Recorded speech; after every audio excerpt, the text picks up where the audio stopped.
Ce sont des scènes que l'on n'a pas l'habitude de voir dans ce genre de moment. Hier soir, pour l'hommage organisé en l'honneur de Bernard Tapie, décédé à l'âge de 78 ans le 3 octobre dernier des suites d'un cancer, le peuple marseillais s'était réuni dans son antre, le stade Vélodrome. Ils étaient plusieurs milliers à vouloir dire au revoir une dernière fois à celui qui leur a apporté la Coupe d'Europe en 1993.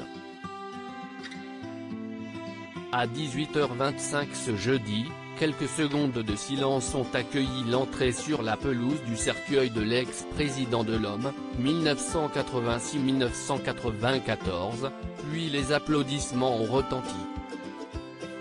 Parmi les invités, il y avait évidemment les proches de Bernard Tapie, comme sa femme Dominique, son fils Laure ou encore les joueurs de l'Homme, à l'image de Dimitri Payet ou Steve Mandanda.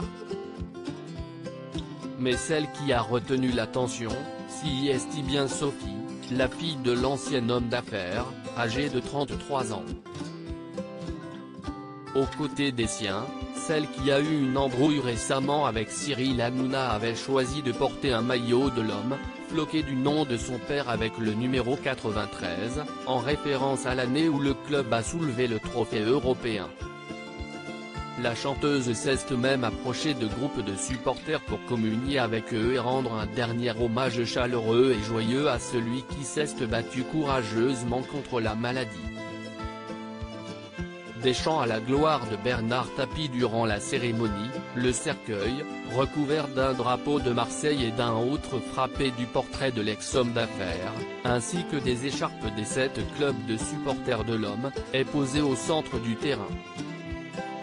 En tribune, on a pu voir Sophie Tapie très énergique, faire tourner une écharpe du club marseillais et entonner des chants en l'honneur de son père avec les supporters. Un beau moment avant les obsèques de Bernard Tapie, qui auront lieu aujourd'hui dans la cité phocéenne.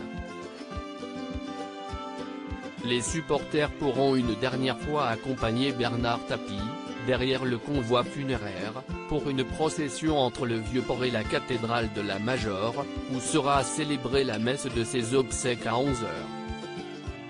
L'inhumation aura ensuite lieu au cimetière de Mazargues, dans les quartiers sud de la ville.